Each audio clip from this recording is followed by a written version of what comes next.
Hi friends, ನಮಸ್ತೆ. ಇವತ್ತಿನ ವಿಡಿಯೋದಲ್ಲಿ ನಾನು ಯಾವ ರೀತಿ ಅಮೌಂಟ್ನ ಸೇವ್ ಮಾಡೋದಂತ ಹೇಳ್ಬಿಟ್ಟು ನಿಮಗೆ ಈ ವಿಡಿಯೋದಲ್ಲಿ ತಿಳಿಸ್ಕೊಡ್ತಾ ಇದ್ದೀನಿ. ಪ್ರತಿಯೊಬ್ಬರಿಗೂ ಕೂಡ ಅಮೌಂಟ್ ಅನ್ನೋದು ತುಂಬಾನೇ ಇಂಪಾರ್ಟೆಂಟ್. ಉಳಿತಾಯ ಮಾಡ್ಬೇಕಂತ ಎಷ್ಟೊಂದು ಪ್ರಯತ್ನ ಪಡ್ತಾ ಇರ್ತೀವಿ, ಆದ್ರೂ ಕೂಡ ಉಳಿತಾಯ ಮಾಡೋದಕ್ಕಾಗ್ತಾ ಇರಲ್ಲ. ಸೊ ಯಾವ ರೀತಿ ನಾವು ಉಳಿತಾಯ ಮಾಡ್ಬೋದು ಅನ್ನೋದನ್ನ ಈ ವಿಡಿಯೋದಲ್ಲಿ ನಾನು ನಿಮಗೆ ತೋರಿಸ್ಕೊಡ್ತಾ ಹೋಗ್ತೀನಿ. ಪ್ರತಿಯೊಂದು ರೂಪಾಯಿನೂ ಕೂಡ ನಮಗೆ ತುಂಬಾನೇ ಇಂಪಾರ್ಟೆಂಟ್. ಹಾಗೆ ನಮಗೆ ಏನು 10 ರೂಪಾಯಿಂದನೂ ಕೂಡ 10 ರೂಪಾಯಿ ಮಾತ್ರ ಅಲ್ಲ, 1 ರೂಪಾಯಿಂದನೂ ಕೂಡ ನಮಗೆ ಉಳಿತಾಯ ಮಾಡೋದು ತುಂಬಾನೇ ಇಂಪಾರ್ಟೆಂಟ್. ಯಾಕಂದ್ರೆ ಇವಾಗಿನ ನಮ್ಮ ಒಂದು ಪರಿಸ್ಥಿತಿಯಲ್ಲಿ ಇದು ನಮಗೆ ಬೇಕಾಗೇ ಆಗುತ್ತೆ. ಹಾಗೆ ನಿಮಗೆ ಯಾವ ರೀತಿ ನಾನು ಗೋಲ್ಡ್ನ ತಗೊಂಡೆ ಅನ್ನೋದನ್ನ ಈ ವಿಡಿಯೋದಲ್ಲಿ ನಾನು ನಿಮಗೆ ಹೇಳ್ತಾ ಹೋಗ್ತೀನಿ. ಹಾಗೆ ನಾನು ಕೊಡುವಂಥ ಕೆಲವೊಂದಷ್ಟು ಟಿಪ್ಸ್ನು ಕೂಡ ನೀವು ಕೂಡ ಫಾಲೋ ಮಾಡ್ಬೋದು. ಹಾಗೆ ಈ ವಿಡಿಯೋ ನಿಮ್ಗೆ ಏನಾದರೂ ಯೂಸ್ಫುಲ್ ಅಂತ ಅನಿಸಿದ್ರೆ ಒಂದು ಲೈಕ್ ಮಾಡೋದನ್ನ ಮರಿಬೇಡಿ. ಪ್ರತಿಯೊಬ್ಬರಿಗೂ ಕೂಡ ಅವ್ರದೇ ಆದಂಥ ಕಮಿಟ್ಮೆಂಟ್ಸ್ ಇರುತ್ತೆ. ಸೊ ಕಮಿಟ್ಮೆಂಟ್ಸ್ ಇದ್ದಾಗ ಅಂದರೆ ನಮಗೆ ಲೋನ್ ಕಟ್ಟೋದಿರುತ್ತೆ, EMI ಕಟ್ಟೋದಿರುತ್ತೆ, ಹಾಗೆ ಏನಾದರೂ ಸಾಲಗಳು ಇರ್ತವೆ, ಕೆಲವೊಂದಷ್ಟು ಮನೆ ಪ್ರಾಬ್ಲಮ್ಸ್ ಇರುತ್ತೆ. ಆ ಟೈಮಲ್ಲಿ ನಾವು ಯಾವ ರೀತಿ ಅಮೌಂಟ್ನ ಸೇವ್ ಮಾಡ್ಬೋದು ಅದರಲ್ಲೂ ಕೂಡ ಅನ್ನೋದನ್ನು ನಾನು ಇಲ್ಲಿ ತೋರಿಸ್ತೀನಿ. ಈ ಗೋಲ್ಡ್ ಏನು ನೋಡ್ತಾ ಇದ್ದೀರಾ, ಈ ಗೋಲ್ಡ್ನ ನಾವು ತಗೊಳೋದಕ್ಕೆ ತುಂಬಾನೇ ಕಷ್ಟಪಟ್ಟಿದ್ದೀವಿ. ಸೊ ಯಾವ ರೀತಿ ಕಷ್ಟಪಟ್ಟು ಇದನ್ನು ತಗೊಂಡಿದ್ದೀವಿ ಅಂತ ಹೇಳ್ಬಿಟ್ಟು ನಾನು ಹೇಳ್ತೀನಿ. ಪ್ರತಿಯೊಂದು ರೂಪಾಯಿನೂ ಕೂಡ ನಾವು ಸೇವಿಂಗ್ಸ್ ಮಾಡ್ತಾ ಹೋಗಬೇಕು. ಹಾಗೆ ನಾವು ಈ ಬಂಗಾರ ಕೊಳ್ಳೋದ್ರಿಂದ ನಮಗೆ ಯಾವುದೇ ರೀತಿ ನಷ್ಟ ಕೂಡ ಆಗೋದಿಲ್ಲ. ಯಾಕಂದರೆ ದಿನದಿಂದ ದಿನಕ್ಕೂ ಕೂಡ ನಮಗೆ ಅಮೌಂಟ್ ಅನ್ನೋದು ಅಂದರೆ ಈ ಬಂಗಾರದ ರೇಟ್ ಅನ್ನೋದು ಏರ್ತಾ ಹೋಗುತ್ತೆ. ಯಾವತ್ತೂ ಕೂಡ ಕಡಿಮೆ ಆಗಿಲ್ಲ, ಇನ್ನೂ ಜಾಸ್ತಿ ಆಗ್ತಾನೆ ಇದೆ ಹೇಳಬೇಕಂದ್ರೆ. ಹಾಗಾಗಿ ನಾನು ಯಾವಾಗಲೂ ಕೂಡ ಏನಾದರೂ ಇನ್ವೆಸ್ಟ್ ಮಾಡಬೇಕಂತ ಹೇಳಿದ್ರೆ ಜಾಸ್ತಿ ನಾನು ಗೋಲ್ಡ್ ಮೇಲೆ ಇನ್ವೆಸ್ಟ್ ಮಾಡ್ತಾ ಹೋಗ್ತೀನಿ. ಯಾಕಂದರೆ ಇದರಲ್ಲಿ ನಮಗೆ ಪ್ರಾಫಿಟ್ ಕೂಡ ಇದೆ. ಏನಂದರೆ ಅಕಸ್ಮಾತ್ ನಮ್ಗೆ ಏನಾದರೂ ಅರ್ಜೆಂಟ್ ಅಮೌಂಟ್ ಬೇಕಂದಾಗ ಈ ಒಂದು ಬಂಗಾರನ ತಗೊಂಡು ಹೋಗ್ಬಿಟ್ಟು ನಾವು ಬ್ಯಾಂಕಲ್ಲಿ ಇಟ್ಟು ಕೂಡ ನಾವು ಲೋನ್ನ ತಗೋಬೋದು. ಸೊ ಆ ರೀತಿ ಮಾಡೋದ್ರಿಂದನೂ ಕೂಡ ನಮಗೆ ಹೆಲ್ಪ್ ಆಗುತ್ತೆ. ಈ ಒಂದು ಬಂಗಾರ ತಗೊಳೋದಕ್ಕೆ ತುಂಬ ಜನ ತುಂಬ ರೀತಿ ಸರ್ಕಸ್ ಮಾಡ್ತಾ ಇರ್ತಾರೆ. ಹಾಗೆ ಎಷ್ಟೊಂದು ಸಲ ಅನ್ಕೋತಾ ಇರ್ತಾರೆ ಉಳಿತಾಯ ಮಾಡಬೇಕು ಅಂತಲೂ ಕೂಡ. ಸೊ ಉಳಿತಾಯ ಮಾಡೋದಕ್ಕೂ ಕೂಡ ಆಗ್ತಾ ಇರಲ್ಲ. ಅದನ್ನು ನಾವು ಯಾವ ರೀತಿ ಮಾಡ್ಬೋದು ಇವಾಗ ಅನ್ನೋದನ್ನು ನಾನೀಗ ಹೇಳ್ತೀನಿ. ಈ ಒಂದು ಚೇಂಜಸ್ ಅಂತ ನಮ್ಗೆ ಏನು ಅಂಗಡಿಲಿ ಕೊಡ್ತಾರೋ ಅಂತಂದಾಗ ನಾವು ಒಂದು ಕಡೆ ಇಕ್ಬಿಡ್ತೀವಿ. ಇಲ್ಲ ಅಂತ ಹೇಳಿದ್ರೆ ನಾವು ಏನಾದರೂ ಅದನ್ನ ತಗೊಳೋದು ಅಥವಾ ಏನೋ ಒಂದು ಮಾಡ್ತಾ ಇರ್ತೀವಿ. ಅದ್ರ ಬದಲು ಈ ಚೇಂಜಿಂದ ನಮ್ಗೆ ಏನೂ ಯೂಸ್ ಇಲ್ಲ. ಸೊ ಆ ಥರ ಇದ್ದಾಗ ನಾವು ಏನು ಮಾಡ್ಬೇಕಂದ್ರೆ ಒಂದು ಬಾಕ್ಸಲ್ಲಿ ಇದನ್ನು ಹಾಕ್ತಾ ಹೋಗಬೇಕು. ಯಾವಾಗ ಎಲ್ಲಿವರೆಗೂ ಕೂಡ ಆಗ್ತಾ ಹೋಗ್ಬೇಕಂತ ಹೇಳಿದ್ರೆ 1 ವರ್ಷದವರೆಗೂ ಕೂಡ ನಾವು ಇದನ್ನ ಆಗ್ತಾ ಹೋಗಬೇಕು. ಯಾವುದೇ ಕಾರಣಕ್ಕೂ ಇದನ್ನ ಓಪನ್ ಮಾಡಿ ಮತ್ತೆ ಖರ್ಚು ಮಾಡೋದಾಗಿರ್ಬೋದು ಆ ಥರ ಮಾಡೋದಕ್ಕೆ ಹೋಗಬಾರ್ದು. 1 ವರ್ಷ ಆದಮೇಲೆ ಇದನ್ನು ಓಪನ್ ಮಾಡಿದ್ಮೇಲೆ ನಮಗೆ ಅಮೌಂಟ್ ಅನ್ನೋದು ತುಂಬಾನೇ ಜಮಾ ಆಗಿರುತ್ತೆ. ಸೊ ಆ ಅಮೌಂಟಿಂದ ನಮಗೆ ಅಟ್ಲೀಸ್ಟ್ ನಾವು ಒಂದು ಬೆಳ್ಳಿ ಕೊಂಡ್ಕೊಳೋಕ್ಕಾದ್ರೂ ನಮಗೆ ಒಂದು ಅಮೌಂಟ್ ಅನ್ನೋದು ಸೇವ್ ಆಗುತ್ತೆ. ಇಲ್ಲ ಅಂತ ಹೇಳಿದ್ರೆ ಒಂದು ಉಂಡಿ ಫುಲ್ ತುಂಬಿದಾಗ ನಾವು 1 ವರ್ಷದವರೆಗೂ ಅಮೌಂಟ್ನ ಸೇವ್ ಮಾಡಿದಾಗ 1 ತಿಂಗಳಿಗಾಗೋಷ್ಟು ನಾವು ಮನೆಗೆ ದಿನಸಿ ಸಾಮಾನಾಗಿರ್ಬೋದು, ಮನೆ ಖರ್ಚನ್ನಾಗಿರ್ಬೋದು ನಾವು ಈ ಅಮೌಂಟಿಂದ ನಿಭಾಯಿಸ್ಬೋದು.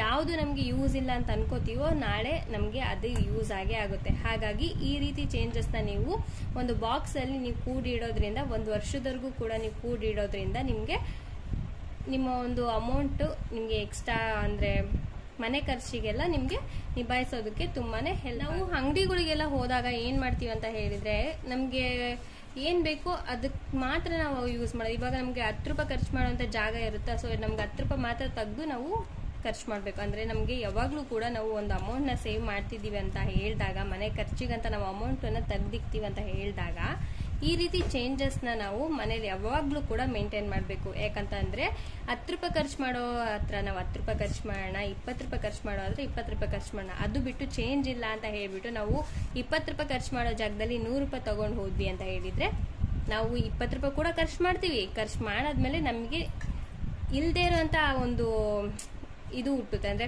ಇನ್ನೊಂದು ಏನಾದ್ರು ತೊಗೋಬೋದಲ್ವಾ, ಮತ್ತೆ ತೊಗೊಳೋಣ. ಸೊ 20 ರೂಪಾಯಿ ನಾವು ಅಕಸ್ಮಾತ್ 20 ರೂಪಾಯಿ ತೊಗೊಂಡೋಗಿದ್ರೆ 20 ರೂಪಾಯಿ ಅಷ್ಟೇ ಖರ್ಚು ಮಾಡ್ತಾ ಇದ್ವಿ. ಇವಾಗ 100 ರೂಪಾಯಿ ತೊಗೊಂಡೋಗಿದ್ರಿಂದ ಇನ್ನೂ ಎಕ್ಸ್ಟ್ರಾ ಸಾಮಾನುಗಳನ್ನ ತೊಗೊಂಡ್ವಿ, ಇನ್ನೂ ಎಕ್ಸ್ಟ್ರಾ ಖರ್ಚುಗಳನ್ನ ಮಾಡಿದ್ವಿ.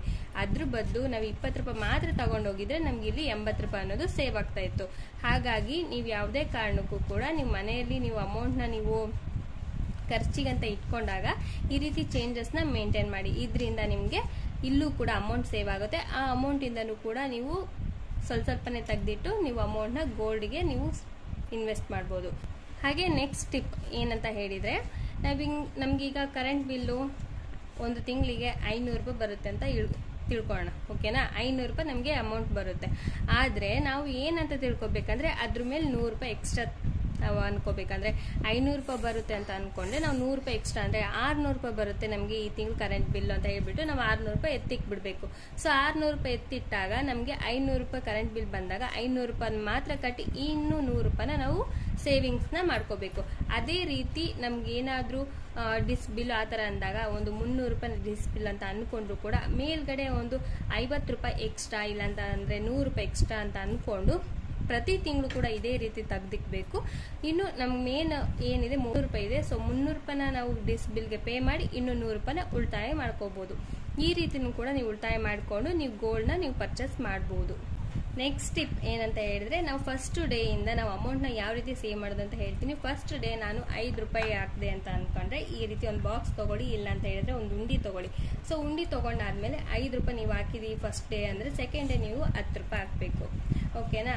ಅದೇ ರೀತಿ ಥರ್ಡ್ ಡೇ 20 ರೂಪಾಯಿ, 3ನೇ ದಿನ 20, 4ನೇ ದಿನ 50, 5ನೇ ದಿನ 100, 6ನೇ ದಿನ 100, 7ನೇ ದಿನ 100. ಸೊ ಈ ರೀತಿ ಆಗ್ಬೇಕು. ಮತ್ತೆ ರಿಪೀಟ್ ನೆಕ್ಸ್ಟ್ ಮತ್ತೆ ಫಸ್ಟ್ ಸೋಮವಾರದಿಂದ ಅದೇ ರೀತಿ ಪ್ರೊಸೀಜರ್ನ ಫಾಲೋ ಮಾಡಬೇಕು. ಅಂದ್ರೆ ಫಸ್ಟ್ 5 ರೂಪಾಯಿ, ಆಮೇಲೆ 10 ರೂಪಾಯಿ, ಆಮೇಲೆ 20 ರೂಪಾಯಿ, ಆಮೇಲೆ 50 ರೂಪಾಯಿ, ಆಮೇಲೆ 100, ಅದಾದ್ಮೇಲೆ 100, ಅದಾದ್ಮೇಲೆ 100.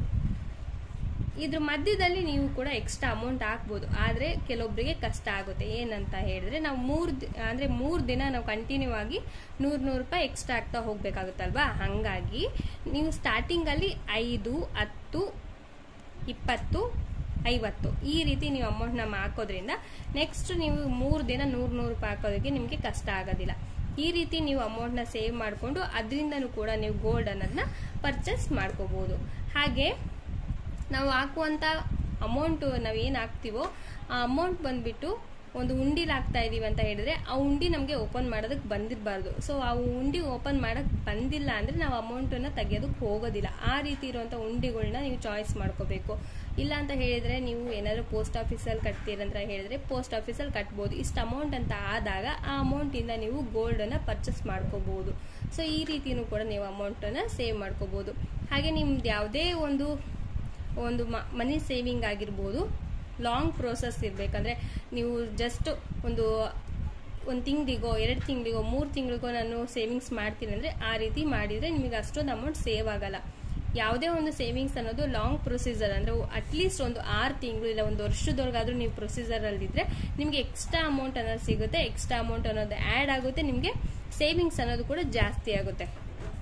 ಹಾಗೆ ನಮ್ಗೆ ಅರ್ನಿಂಗ್ಸ್ ಅನ್ನೋದು ಇವಾಗ ಇನ್ನೊಂದು ಇಂಪಾರ್ಟೆಂಟ್ ವಿಷಯ ಏನಂತ ಹೇಳಿದ್ರೆ ನಮ್ಗೆ ಅರ್ನಿಂಗ್ಸ್ ಅನ್ನೋದು ಎಷ್ಟಿದೆ ಅಂತ ನೋಡ್ಕೊಂಡು 10,000 ರೂಪಾಯಿ ನಮ್ಗೆ ಸ್ಯಾಲ್ರಿ ಇದ್ದಾಗ ಏನ್ ಮಾಡ್ಬೇಕು ಅಂತ ಹೇಳಿದ್ರೆ 10,000 ರೂಪಾಯಿ 1,000 ರೂಪಾಯಿ ನಮ್ದಲ್ಲ ಅಂತ ಹೇಳ್ಬಿಟ್ಟು ಪಕ್ಕದಲ್ಲಿ ಎತ್ತಿಕ್ಬೇಕು.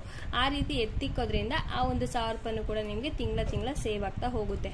ಅಕಸ್ಮಾತ್ ಇವಾಗ ಕೆಲವೊಬ್ರಿಗೆ ಏನಾಗುತ್ತೆ ಅಂದ್ರೆ ವರ್ಷದಿಂದ ವರ್ಷಕ್ಕೆ ಅಮೌಂಟ್ ಅನ್ನೋದನ್ನ ಇನ್ಕ್ರೀಸ್ ಮಾಡ್ತಾ ಹೋಗ್ತಾರೆ. 1,000, 2,000 ಹಿಂಗ ಇನ್ಕ್ರೀಸ್ ಮಾಡ್ತಾರೆ. ನೀವು ಸ್ಟಾರ್ಟಿಂಗ್ ಏನ್ ಅಮೌಂಟ್ ಇತ್ತು ಅದನ್ನಷ್ಟೇ ನೀವು ತಲೆಯಲ್ಲಿ ಇಟ್ಕೊಂಡು ಎಕ್ಸ್ಟ್ರಾ ಅಮೌಂಟ್ ಏನ್ ನಿಮ್ಗೆ ಜಾಸ್ತಿ ಮಾಡಿದ್ರೋ ಆ ಅಮೌಂಟ್ ಜಾಸ್ತಿ ಅಂದ್ರೆ ನಿಮ್ಗೆ 10,000 ಅನ್ಕೊಳ್ಳಿ, ನೆಕ್ಸ್ಟ್ ಇಯರ್ ನಿಮ್ಗೆ 11,000 ಮಾಡ್ಬೋದು, ಇಲ್ಲ 12,000 ಮಾಡ್ಬೋದು. 12,000 ಮಾಡಿದಾಗ ನಿಮ್ಗೆ 10,000 ರೂಪಾಯಿ ಅಂತಾನೆ ಇಟ್ಕೊಂಡು ಇನ್ನು ನೆಕ್ಸ್ಟ್ ನಿಮ್ಗೆ ಏನ್ ಜಾಸ್ತಿ ಆಗಿದೆಯೋ 1,000 ಆಗಿರ್ಬೋದು, 2,000 ಆಗಿರ್ಬೋದು, ಅದನ್ನ ನೀವು ಪಕ್ಕಕ್ಕೆ ಎತ್ತಿಟ್ರೆ ನಿಮ್ಗೆ ಅದರಿಂದ ಕೂಡ ಮನಿ ಸೇವಿಂಗ್ ಅನ್ನೋದು ಆಗುತ್ತೆ. ಇದು ನನ್ನ ದುಡ್ಡಲ್ಲ, ಇದು ಎಕ್ಸ್ಟ್ರಾ ನಂದು ಏನೋ ನಾವು ಸೇವ್ ಮಾಡ್ತಾ ಇದ್ದೀವಿ ಆ ತರ ಅನ್ಕೊಂಡು ನೀವು ಸೇವ್ ಮಾಡ್ತಾ ಇದ್ರೆ ಸೊ ನಿಮ್ಗೆ ಆ ಅಮೌಂಟ್ ಅನ್ನೋದು ನಿಮ್ಗೆ ಜಾಸ್ತಿ ಸೇವ್ ಆಗ್ತಾ ಹೋಗುತ್ತೆ. ಸೊ ಅದರಿಂದನೂ ಕೂಡ ನೀವು ಅಮೌಂಟ್ ಅನ್ನ ಸೇವ್ ಮಾಡ್ಕೋಬಹುದು. ಸೊ ಇಷ್ಟು ಇವತ್ತಿನ ವಿಡಿಯೋ. ನಿಮ್ಗೆ ಈ ವಿಡಿಯೋ ಯೂಸ್ಫುಲ್ ಅಂತ ಅನ್ಸಿದ್ರೆ ಲೈಕ್ ಮಾಡಿ, ಶೇರ್ ಮಾಡಿ, ಕಾಮೆಂಟ್ ಮಾಡಿ. ಹಾಗೆ ಸಬ್ಸ್ಕ್ರೈಬ್ ಮಾಡದೆ ನೋಡ್ತಾರೆ ಪ್ಲೀಸ್ ಸಬ್ಸ್ಕ್ರೈಬ್ ಮಾಡ್ಕೊಂಡು ನೋಡಿ. ನಾಳಿನ ವಿಡಿಯೋದಲ್ಲಿ ಇನ್ನೂ ಇದೇ ರೀತಿ ಅಂದ್ರೆ ಒಳ್ಳೊಳ್ಳೆ ಟಿಪ್ಸ್ ಮನಿ ಸೇವಿಂಗ್ ಬಗ್ಗೆ ನಾನು ವಿಡಿಯೋಸ್ನ ಮಾಡ್ತಾ ಹೋಗ್ತೀನಿ. ಸೊ ಪ್ಲೀಸ್ ಸಪೋರ್ಟ್ ಮಾಡ್ತಾ ಇರಿ. Thank you for watching. Bye bye.